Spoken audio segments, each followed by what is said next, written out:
This is my current project. It's a 1970 Dodge Challenger Trans Am edition. They made approximately 2,400 of the Trans Ams.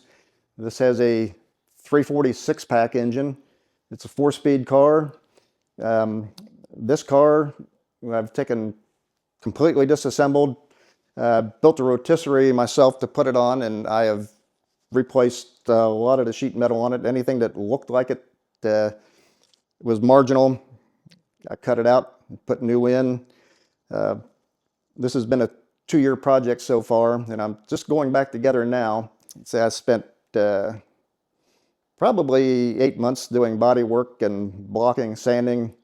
I painted it the end of May and got it all sanded and buffed out. Started putting all the parts back on. Like I say, I've put a lot of metal on this car. I've new quarter panels, even put a new roof in it. Part of the upper cowl I've put in. Anything that needed to be done, I did. I had the brake booster, sent it out and had replaced. K-member's been gone through completely. All new bushings and anything, all the steering components, everything has been replaced. I've removed the heater box. You say I've put the left side, I put new floors in it. I don't give myself a date, but I'd like to have it done in the spring. I'm still going to go through the transmission. I bought a bearing kit. There was nothing wrong with it, but I'm putting all new bearings in the transmission. The engine is done. I just need to pick that up. It's ready to come back, and I need to paint it and put it back in. I'm trying to make it as close to stock appearing as it should be to be factory correct. Like all the blackouts and stuff. This gets a fiberglass hood that is a black textured matte finish that is it's kind of a strange paint. It's hard. You can't even find the original paint. I had to find an aftermarket source. There's the only one person I found that actually makes the paint to be correct, because it has a very fine metallic in this paint and it's a flat black texture. I've bought all new weather stripping for it. The seats, I reupholstered them in the winter, did all that myself. So pretty much everything that you can do on it yourself, I've done.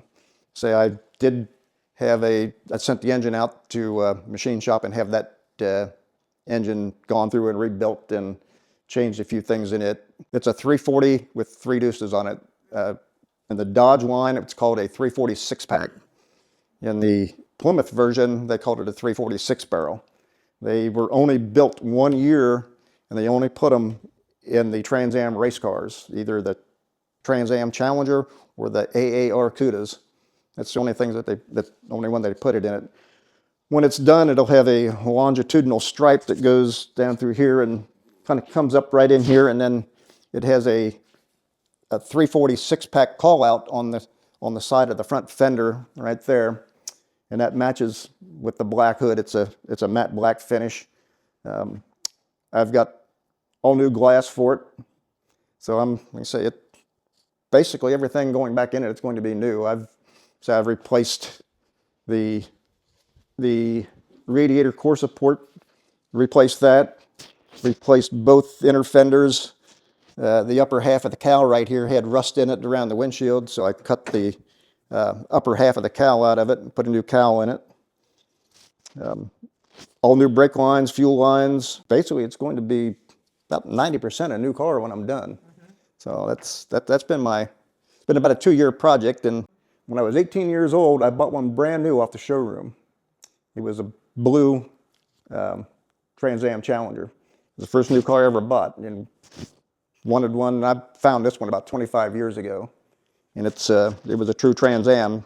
I don't have the tags back on it yet, but the Trans Am in this area has a Trans Am tag on it, and there's different things about this particular car. From the factory, it has the rear springs are re-arched, so it sits higher in the back than a factory typical Challenger.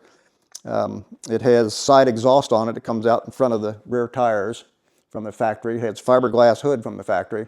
But the only thing that actually holds it down is there'll be 2 hood pins here that go through the hood that holds it down. When I was 18 and I saw one of these, like, I love that. So I was able to buy one at the time, and we kept it for a while. And then, like everything else back then, you don't really think about things when you sell it. We found this one, like I say, about 25 years ago, and about 2 years ago, we decided it's this one's turn to get restored. And in the Dodge line, they call it Top Banana. Okay. In the Plymouth line, it's called Lemon Twist.